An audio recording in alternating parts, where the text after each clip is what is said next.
जय माता दी दोस्तों। नवरात्रि 2026 के इस पावन अवसर पर आप सभी का स्वागत है आपके अपने चैनल शिव पुजारिन में। आज हम सुनेंगे माँ दुर्गा की असीम कृपा से भरपूर दुर्गा सप्तशती का तीसरा अध्याय महिषासुर वध।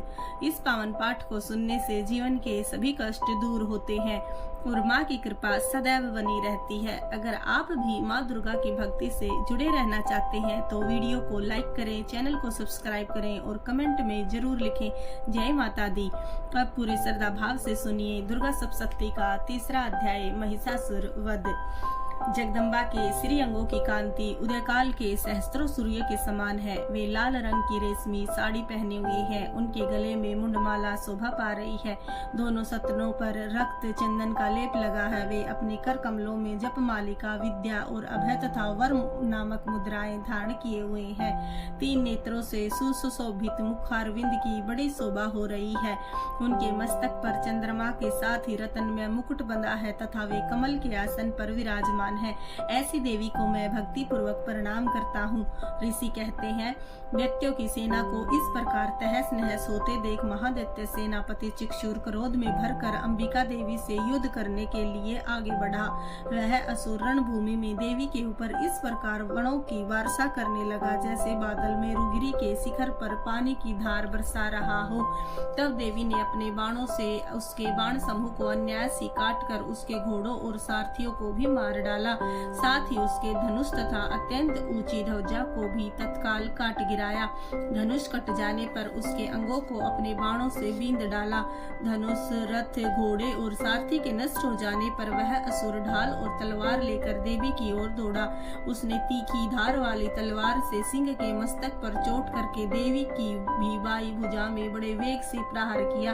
राजन, देवी की वाह पर पहुंचते ही वह तलवार टूट गई। फिर तो क्रोध से लाल आंखें करके उस राक्षस ने शूल हाथ में लिया और उस महादैत्य ने भगवती भद्रकाली के ऊपर चलाया।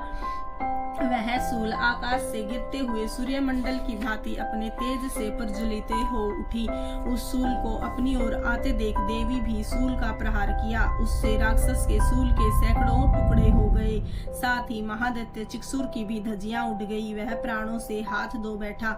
महिषासुर के सेनापति उस महापराक्रमी चिक्षुर के मारे जाने पर देवताओं को पीड़ा देने वाला चामर हाथी पर चढ़ कर आया।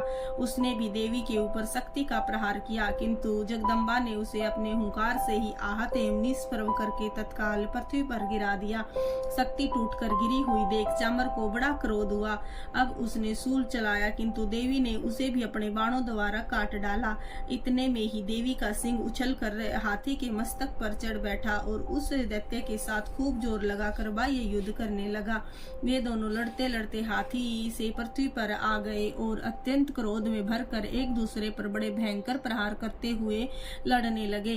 तदंतर सिंह बड़े वेग से आकाश की ओर उछला और उधर से गिरते समय उसने पंजों की मार से चामर का सिर धड़ से अलग कर दिया। इसी प्रकार उद्रक भी शिला और वृक्ष आदि की मार खाकर रणभूमि में देवी के हाथों से मारा गया तथा कराल भी दांतों, मुक्कों और थप्पड़ों की चोट से धराशायी हो गया। क्रोध में भरी हुई देवी ने गदा की चोट से उदत का कचूमर निकाल डाला। मेहंदीपाल से वाशकल को तथा बाणों से तामर और अंधक को मौत के घाट उतार दिया। 3 नेत्रों वाली परमेश्वरी ने त्रिशूल से उग्रास्य, उग्रवीर्य तथा महाहनु नामक दैत्यों को मार डाला। तलवार की चोट से विडाल के मस्तक को धड़ से काट गिराया। दुर्धर और दुर्मुख इन दोनों को भी अपने बाणों से यमलोक भेज दिया। इस प्रकार अपनी सेना का संहार होता देख महिषासुर ने भैंसे का रूप धारण करके देवी के गणों को त्रास देना आरंभ किया। किन्हीं को थुथुनों से मारकर, किन्हीं के ऊपर खुरों का प्रहार करके, किन्हीं को पूंछ से चोट पहुंचाकर, कुछ को सींगों से विदीर्ण करके, कुछ गणों को वेग से, किन्हीं को सिंहनाद से, कुछ को चक्कर देकर और कितनों को निश्वास वायु के झोंके से धराशायी कर दिया। इस प्रकार गणों की सेना गिराकर वह असुर महादेवी के सिंह को मारने के लिए झपटा। इससे जगदम्बा को बड़ा क्रोध हुआ। उधर महापराक्रमी महिषासुर भी क्रोध में भरकर धरती को खुरों से खोदने लगा तथा अपने सींगों से ऊंचे ऊंचे पर्वतों को उठाकर फेंकने और गरजने लगा। उसके वेग से चक्कर देने के कारण पृथ्वी क्षुब्ध होकर फटने लगी। उसकी पूंछ से टकराकर समुद्र सब ओर से धरती को डुबाने लगा। हिलते हुए सींगों के आघात से विदीर्ण होकर बादलों के टुकड़े टुकड़े हो गए। उसके श्वास की प्रचंड वायु के वेग से उड़े हुए सैकड़ों पर्वत आकाश से गिरने लगे। इस प्रकार क्रोध में भरे हुए उस महादैत्य को अपनी ओर आता देख चंडिका ने उसका वध करने के लिए महान क्रोध किया। उन्होंने पास फेंककर उस महान असुर को बांध लिया। उस महासंग्राम में बंध जाने पर उसने भैंसे का रूप त्याग दिया और तत्काल सिंह के रूप में प्रकट हो गया। उस अवस्था में जगदम्बा ज्यों ही उसका मस्तक काटने के लिए उद्यत हुई, त्यों ही वह खड्गधारी पुरुष के रूप में दिखाई देने लगा। तब देवी ने तुरंत ही बाणों की वर्षा करके ढाल और तलवार के साथ उस पुरुष को भी बींध डाला।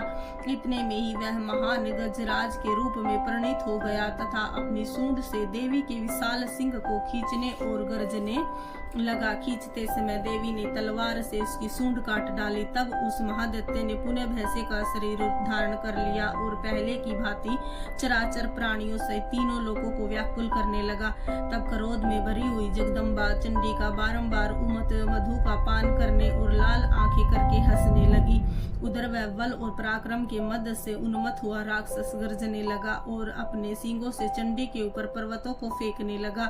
उस समय देवी अपने बाणों के समूह से उसके फेंके हुए पर्वतों को चूर्ण करती हुई बोली। बोलते समय उनका मुख मधु के मद से लाल हो रहा था और वाणी लड़खड़ा रही थी। देवी ने कहा, ओ मूढ़, मैं जब तक मधु पीती हूँ तब तक तू क्षण भर के लिए खूब गरज ले। मेरे हाथ से यही तेरी मृत्यु हो जाने पर अब शीघ्र ही देवता भी गर्जना करेंगे। यों कहकर देवी उछली और उस महादैत्य के ऊपर चढ़ गई। फिर अपने पैर से उसे दबाकर उन्होंने शूल से उसके कंठ में आघात किया। उनके पैर से दवा होने पर भी महिषासुर अपने मुख से दूसरे रूप में बाहर होने लगा। अभी आधे शरीर से ही वह बाहर निकलने पाया था कि देवी ने अपने प्रभाव से उसे रोक दिया। आधा निकला होने पर भी वह महादैत्य देवी से युद्ध करने लगा। तब देवी ने बहुत बड़ी तलवार से उसका मस्तक काट गिराया। फिर तो हाहाकार करती हुई दैत्यों की सारी सेना भाग गई तथा संपूर्ण देवता अत्यंत प्रसन्न हो गए। देवताओं ने दिव्य महर्षियों के साथ दुर्गा देवी का सत्वन किया। गंधर्व राज गाने लगे तथा अप्सराएं नृत्य करने लगी। इस प्रकार तीसरा अध्याय पूरा हुआ। जय माता दी।